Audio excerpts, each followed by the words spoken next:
Thinking may come naturally to us, but constructive reasoning certainly does not. None of us are naturally endowed with the ability to think clearly and logically, without learning how and without practicing. Constructive thinking is a skill, the same commitment, training, and practice that is required to be a good golfer, for building houses, or for playing some musical instrument are also required in order to be a good thinker. Critical thinking provides us with the tools to be better thinkers, to better understand the process of reasoning, to identify flaws in our reasoning and that of others, and it is the foundation of constructive science. Critical thinking is a form of metacognition. It is self-directed and self-monitored. It is about developing the conceptual tools to be able to think for oneself.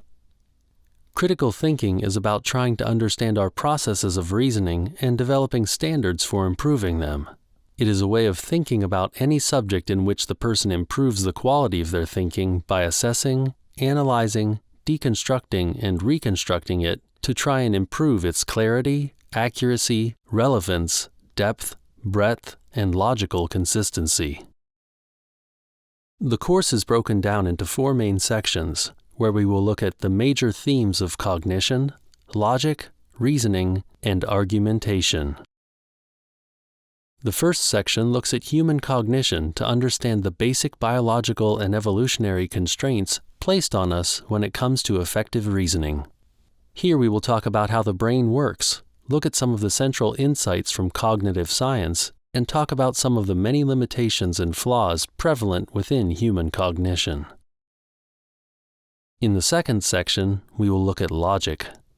Although critical thinking is much more than just logic, reason and logic lay at the heart of constructive thinking. Here we talk about the various different forms of logic: inductive, deductive, formal, informal, etc.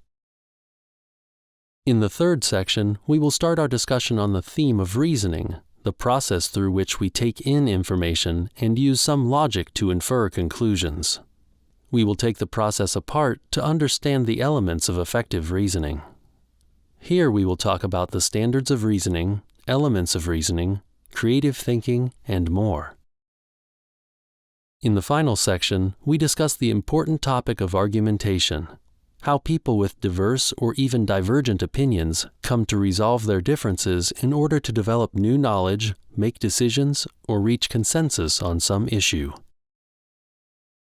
This course is based upon the work of the Foundation for Critical Thinking and is designed to provide an overview to critical thinking that should be accessible to all.